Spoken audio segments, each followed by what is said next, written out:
কর্মীদেরকে কথা দিয়েছি যে আমি যেভাবেই হোক বসিরহাট পৌঁছবো এবং আজকে বসিরহাট পৌঁছবো। পুলিশ দাঁড়িয়ে থেকে শাহজাহানকে বাংলাদেশে পাঠিয়েছে, আমাদের কাছে খবর আছে। জানতে পারছি আমাদের তৃণমূল মানে ধর্ষক, লম্পট, চরিত্রহীন।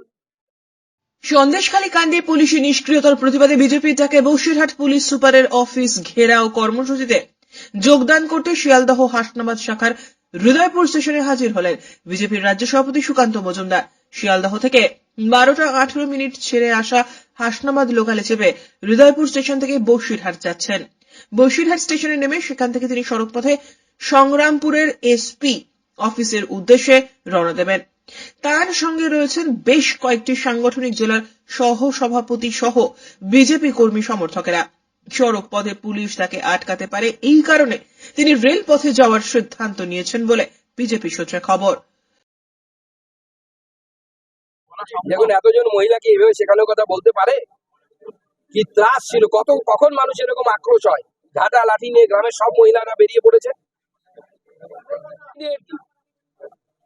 এই হাজরা, শিবু হাজরা, শেখ শাহজাহান এবং উত্তম সরকার, এই তিনজনের বিরুদ্ধে এবং অন্যান্য যে তৃণমূলের যারা বাড়িতে গিয়ে রেকি করে আসতো, কার বউটা সুন্দর, তাকে তুলে নিয়ে যেতে হবে। এর প্রত্যেকের বিরুদ্ধে নন বেলেবল সেকশনে মামলা করতে হবে, ধর্ষণের মামলা রুজু করতে হবে।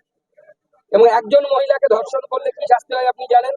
ডেথ সেন্টেন্স পর্যন্ত হতে পারে, মৃত্যুদণ্ড হতে পারে। গ্রামের সব মহিলাকে এরা ধর্ষণ করেছে। আমরা বলছি না, ওখানকার মহিলারা বলছে।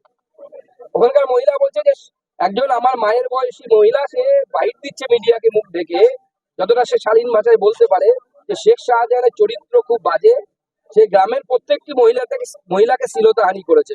আপনি বলুন কি শাস্তি হওয়া উচিত সেই ব্যাপারে? আমাদের সরকার থাকলে এনকাউন্টার হতো।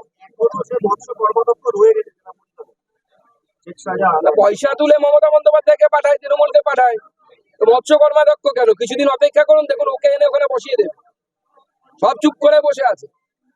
ওখানে মহিলা সাংসদ চুপ করে বসে আছে, ববি হাকিম চুপ করে বসে আছেন, কারণ মেয়েকে দাঁড় করাবেন ওখানে লোকসভাতে। সেই প্ল্যানিং করছেন, প্রিয়দর্শিনী হাকিমকে ওখান থেকে দাঁড় করানোর প্ল্যানিং করছেন বটে, সেজন্য চুপ করে বসে আছে। বসিরহাট থেকে প্রদীপ দাসের প্রতিবেদন, চ্যানেল 24/7।